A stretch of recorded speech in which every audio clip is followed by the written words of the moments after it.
Bate-papo dessa tarde, nós vamos falar sobre leucemia, né? Tendo em vista que esse mês tem a campanha Fevereiro Laranja, né? Para conscientização, tratamento precoce.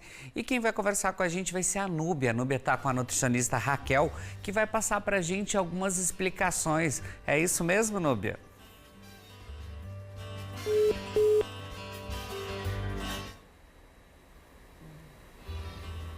Acho que a Raquel, que veio aqui mostrar um pouquinho pra gente. A gente até fez uma forma mais lúdica hoje pra mostrar pro pessoal de casa, né, Raquel? Boa tarde. Isso mesmo. Boa tarde. Tudo bem? Tudo certo e contigo? Tudo bem, graças a Deus. Então tá bom. Então, Raquel, conta pra gente quais são os alimentos que são ricos em propriedades que podem ajudar a prevenir a leucemia. Então, assim, vamos primeiro esclarecer o que é a leucemia, né? Porque, na verdade, a leucemia é um grupo de doenças, são vários tipos, e que acometem as células brancas do sangue. Até algumas pessoas pensam que, às vezes, até falam anemia vira leucemia. Na verdade, não. Anemia é um sintoma de leucemia. E aí, a leucemia, ela pode acontecer, é mais frequente em crianças e também em idosos, e no Brasil é o 10º tipo de câncer mais frequente. E aí, quando a gente fala assim, Nutri, mas o que aumenta o risco para a leucemia? A gente tem poucas evidências que a alimentação de forma isolada aumenta esse risco. O que é mais importante nesses casos? História familiar, então ter alguém que já teve um tipo de leucemia, algumas síndromes genéticas, como por exemplo o Down, exposição a formaldeído e benzenos, que são alguns químicos, né? Então, a alimentação na leucemia nesse contexto entra como esse fator de proteção macro, mas sem associar a beterraba ou abobrinha, um alimento específico como fator de prevenção.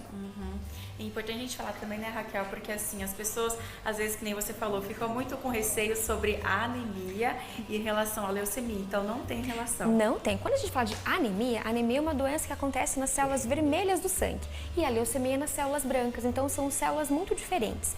O que acontece é que o paciente que tem leucemia, ele às vezes descobre leucemia porque tem uma anemia, mas não que a anemia virou uma leucemia. Então são doenças, condições muito diferentes. A anemia pode ser um sintoma de leucemia. E Raquel, sobre as casos que a gente pode falar de começar o tratamento, quando o paciente vai começar, como que funciona essa alimentação? É muito importante assim, que esse paciente consiga ter acesso ao nutricionista oncológico. Por quê? Eu sempre falo no consultório, né, de nutrição e câncer, todo mundo sabe um pouco. E eu recebo muitos pacientes, às vezes, com dietas extremamente restritivas. Não come carne, não toma leite, não come pão, eu falo quase que uma plantinha, né? Vive de plantas. Sim. E na verdade a gente sabe que quanto mais restrita for a dieta, mais peso ele perde, aí mais efeito colateral.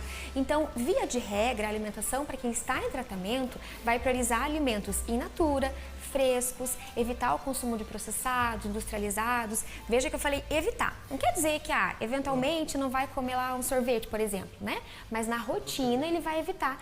Além de que cuidar com a hidratação, que é um fator fundamental para esse paciente, praticar exercício, porque também é uma coisa que a gente, não, estou com câncer, tenho que descansar o corpo. Não, né? Você precisa fazer exercício, porque isso melhora muitos aspectos. Então, entender que tudo isso faz parte desse combo para que o paciente consiga ficar bem e forte para passar pelo tratamento. E Raquel, sobre as questões assim que a gente pode falar assim, que as pessoas ficam muito com essa dúvida, eu não posso comer isso, eu não posso comer aquilo. Então, assim, é aquela coisa, não cuidar com os extremos também, né? Exato, nem 8 nem 80, né? Então, carne vermelha. Você tem muito medo de comer carne vermelha porque alimenta o câncer. É mito. Pelo contrário, a carne vermelha é rica em proteína, rica em ferro, rica em ácido fólico, que são nutrientes essenciais para esse paciente. Agora, claro, a gente vai priorizar 3 vezes por semana carne vermelha e os outros dias, frango, peixe, ovo e outras coisas. Então, nem 8 nem 80, sempre o equilíbrio. E aqui sobre esses alimentos que você trouxe pra gente. Primeiro essa aqui. Ai, que lindo, colorido. Conta um pouquinho pra gente por que você escolheu esses alimentos e as propriedades deles, então. Olha só, então, a gente sempre fala que o paciente em tratamento oncológico tem que priorizar alimentos in natura, que seriam frutos e vegetais. Então, algumas questões importantes aqui. O que você for consumir cru de frutas e vegetais, precisa fazer higienização com cloro, primeira coisa. Porque, às vezes, em casa a gente tem costume de lavar uma frutinha lá com bicarbonato ou com vinagre, e isso para esse paciente que faz quimioterapia não é o suficiente. Então, primeira recomendação, se for comer qualquer fruta ou qualquer vegetal, um tomatinho de salada cru, precisa colocar para higienização no cloro. Como faz isso, Raquel? 1 colher de sopa de água sanitária e 1 litro de água, põe de molho por 15 minutinhos, depois enxágua e pode consumir. Agora, com relação aos tipos de alimentos, você mesmo falou, né, o prato colorido. Então, faz muito sentido porque cada cor de alimento, ele é rico em algumas propriedades. Então, por exemplo, quando a gente fala em montar, né, os vegetais e frutas, pelo menos 3 porções de cada ao dia. Frutas, priorize, né, as da época. Então agora a gente está com abacate, goiaba, laranja, limão. São frutas mais frescas, que têm menos defensiva agrícola na produção. Então eles são mais nutritivos. E uma ressalva bem importante, porque também existe um mito que quem faz quimioterapia não pode comer fruta cítrica. Isso é mentira, né? Então pode consumir, exceto se o paciente tem um sintoma que é mucosite, que são as feridinhas na boca. Então consuma sim, porque são ricas em vitamina C, que ajudam na imunidade, dão mais suporte, né? Então tente consumir. E claro, priorize a ingestão da fruta, né, com casca, quando possível, ou com bagaço, e deixe o suco para aquelas condições assim. Eu sou um paciente que tem que ganhar peso, então eu vou no suco porque ele tem mais caloria, porque a gente coloca mais frutinha no suco do que na fruta, né, enfim, in natura. Mas via de regra, consuma as frutas. Uma outra coisa importante com relação aos vegetais, sempre tente colocar no seu prato um alimento de cada cor. Então um verde, um vermelho, um amarelo laranja e um branquinho, porque eles têm propriedades diferentes, né? Então, por exemplo, o tomatinho tem licopeno e a gente consegue aproveitar ele muito melhor se eu aqueço o tomate. Então, vou comer salada de tomatinho, né, cru? Vou, mas priorizar ele assado ou então fazer um molho de tomate em casa, porque eu tenho mais benefício quando eu faço isso, né? Os verdinhos tem bastante nutrientes que ajudam na questão da imunidade, na questão antioxidante, assim como a cenoura, né, a couve-flor, brócolis, enfim. E não esquecer das folhas, né, que a gente não trouxe aqui, mas que também são parte fundamental nesse processo. E importante isso que você falou até, Raquel, a respeito de fazer o tomate de uma forma diferente, porque quem está em tratamento causa muito enjoo. Então, às vezes, modificar um pouquinho, ou os familiares ajudar nessa modificação dos alimentos, vai trazer mais apetite para essa pessoa, né? Não pode ser monótono, sempre arroz, feijão e carne. Não, tem que ser diferente, né? E aí, você puxou a questão de enjoo, que é uma queixa muito comum. Enjoo, lembra assim, ó, de 3 palavrinhas. Como tem que ser essa alimentação? Preferir alimentos secos, azedos e gelados, tá? Porque em geral é que aceita um pouquinho melhor. Por isso o limão também tá aqui, né? Então um picolé de limão azedo e gelado é super indicado, ou o próprio, enfim, suco de limão, ou usar o limãozinho em rodela para aromatizar uma água, né? Super importante. Uma outra coisa que ajuda muito no enjoo é o gengibre, né? É um santo remédio. Então você pode fazer o chazinho de gengibre, consumir meia hora antes do almoço e da janta, ou você pode fazer o chá, colocar ele em forminhas de gelo e fazer o gelinho com o chá de gengibre.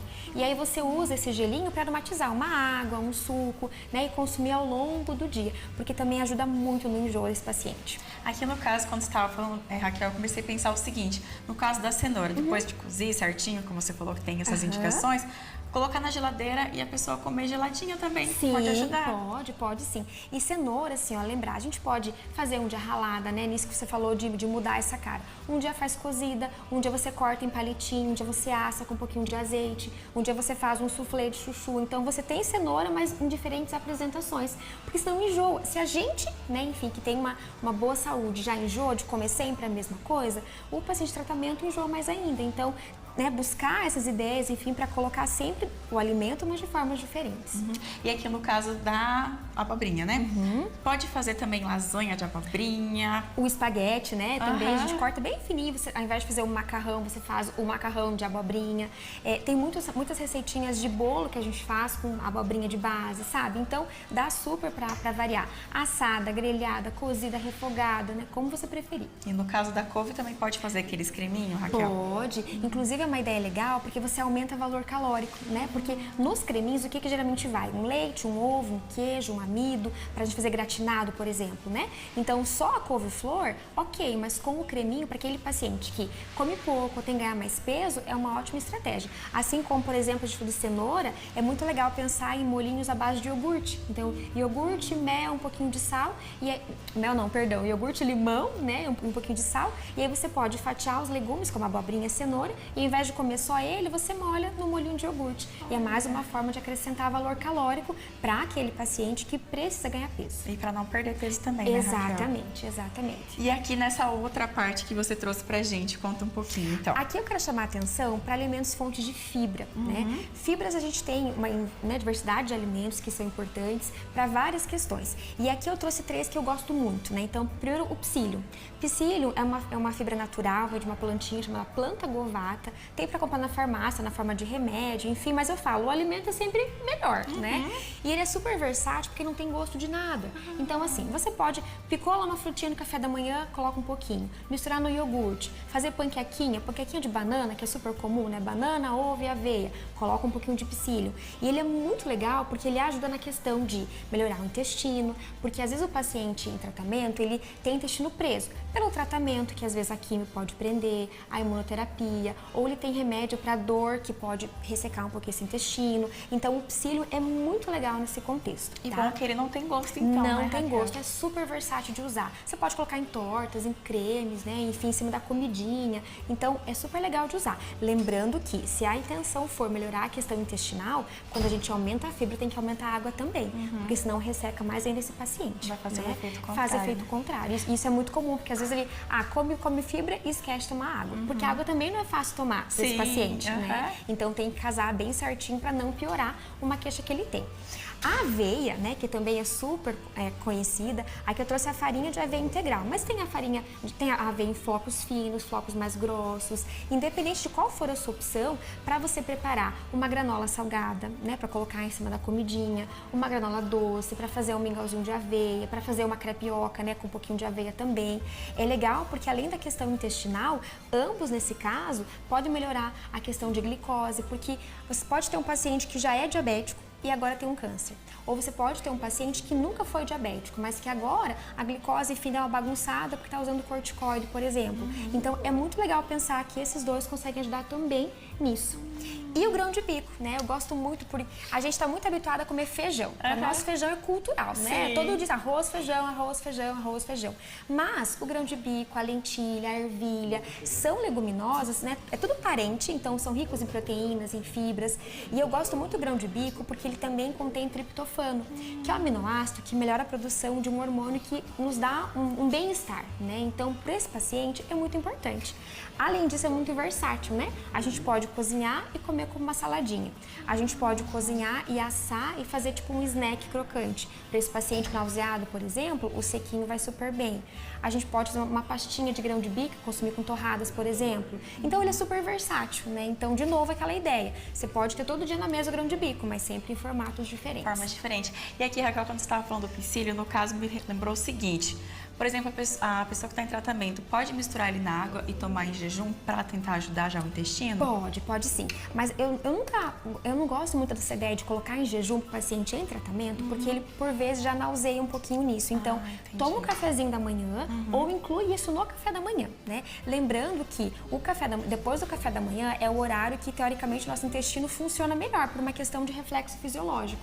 Então, se conseguir colocar isso aqui no lanchinho da noite. Então, eu vou lanchar à noite lá um mingauzinho de aveia com um pouquinho de psyllium, ou então umas frutas com psyllium, ou já no café da manhã, porque isso também pode aumentar a chance do intestino funcionar logo depois do café da manhã. E aqui a gente citou a farinha de aveia, então no caso dos pacientes que estão em tratamento ou que vão começar, tem que ter um cuidado com a farinha branca, o de trigo, por exemplo? Não, é mito também, né? Tá. É mito. Eu falo assim, pobre do pão francês, gente. Né? Quem não gosta de pão francês bem quentinho, leva feito toda na a hora, culpa. por favor. Então assim, gosta? Pode comer. Claro que assim, a gente sempre tem que priorizar aquilo que é integral, por conta das fibras, né, pelo benefício que tem. Mas, por exemplo, eu vou comer hoje no café da manhã, então, um pão integral. Beleza. Nutra, eu quero um pão francês hoje. Então tá, o que não tem no pão francês? A fibra. Então, você come no café da manhã o teu pão francês, sem peso no coração, e na sua frutinha que vai acompanhar, você capricha um pouco mais de aveia, que tem a fibra. Então, você tira de um lugar e coloca no outro. Mesma coisa, uma briga, sempre o arroz integral, né? Tem gente que gosta de arroz integral, mas tem gente que não gosta, que come assim, eu brigo na força do amor próprio, né? Então, não quero arroz integral, quero comer arroz branco. Tudo bem, o que falta ali? Fibra. Então, lá no seu pratinho do almoço, prepara uma granola salgada, que é a base de aveia, e você coloca um pouquinho mais e você, então, repõe a fibra que não tem no arroz branco, tinha no arroz integral. Então, tudo tem conversa, né? Tudo é importante que a gente ajuste para aquilo que o paciente precisa. Eu sempre falo que é a gente que se adequa ao paciente, não o paciente a gente. Até porque ele tem demandas específicas e dificuldades que não é porque ele quer naquele momento, né? Então nada mais justo que a gente olhar para aquilo que ele consegue e ajustar da melhor forma possível. E Raquel, no caso agora desses dias está bastante calor, a gente até comentou aqui, você falou, fazer um picolé de limão, enfim, os sorvetes. Como que pode ajudar, os indicativos, os cuidados, então? Ó, sorvete, né? Sorvete, a gente pensar no industrializado, eles são ricos em açúcar e gordura. Então, olha só, Nutri, eu tenho um paciente que perdeu muito peso ou está, eu tenho que ajudar a parar de perder ou ganhar peso. Sorvete. Sem peso na consciência. O açúcar não alimenta o câncer, isso também é um outro mito, tá? Agora sim, é um paciente que tem o peso ok, está se alimentando bem, mas está muito calor e quer se refrescar. Então a gente pode fazer sorvetinhos caseiros, por exemplo, iogurte, morango e mel. Banana, maracujá e iogurte, né? Então a gente pode fazer em casa versões que são mais saudáveis, com um pouco menos de açúcar, um pouco menos de gordura e tão saborosos quanto. Então tudo vai depender do que esse paciente precisa. Agora, o paciente que está enjoadinho, né? Então eu não vou usar os sorvetes mais leitosos, porque tem mais gordura, então para esse paciente não. Então vai picolé de fruta, de limão, de abacaxi, de maracujá, porque aí ele não tem tanta gordura, que poderia piorar esse enjoo, até causar o vômito às vezes, e vai aliviar também o sintoma da náusea. E o açaí, no caso, tanto sorvete e picolé também ajuda? Pode, com cuidado. O açaí é super legal, né? Mas a gente não pode, enfim, orientar o paciente a tomar o açaí de rua, por conta do risco de contaminação. Então tem que ser o açaí pasteurizado, que a gente encontra nos mercados, né? Até em casas mesmo que comercializam isso, porque daí tem pasteurizado. Aí pode consumir, bate com leite, faz sorvete com banana, como você preferir, sem nenhum problema. Então tá bom. Raquel, obrigada pelas suas explicações. A gente fez hoje de uma maneira diferente, até para trazer mais informação e ficar mais lúdico o pessoal de casa, até para mostrar que tem que ter esses cuidados quando aparece a doença, mas cuidar da alimentação e buscar sempre a solução e fazer a parte para ter sucesso, né, E vai dar Raquel? tudo certo sempre. Inclusive, vou deixar aqui o Instagram da Raquel para vocês entrar em contato. Enfim, ela sempre posta ótimas dicas, uns vídeos explicativos bem criativos lá também, né, Raquel? Sim, a gente fica sempre à disposição. Então, alguma dúvida, manda um direct lá que eu sempre respondo. Então tá bom, obrigada. Viu? Obrigada a você. Mauro, eu volto contigo aí no estúdio agora pra gente dar sequência pro nosso Por Mais. De uma maneira diferente hoje aqui pra gente falar sobre esse assunto que ao mesmo tempo é um tanto delicado, mas pra gente mostrar para as pessoas terem esse cuidado com a alimentação. Com certeza, Núbia. Obrigado, Raquel, também passar essas explicações pra gente também. Como a Núbia falou, se de repente você ficou em dúvida, quer saber os tipos de grãos lá que você pode usar, tem o Instagram dela ali, pode interagir com ela, que com certeza a Raquel vai dar umas dicas bem interessantes. Bom, agora a gente vai para o intervalo rapidinho. Na volta, vamos falar sobre uso capião, né? Contrato de compra e venda, como que funciona. E se você de casa tem dúvidas, já quer saber como funciona também, manda sua pergunta para a gente através do nosso WhatsApp, que é o 45 9925 4747.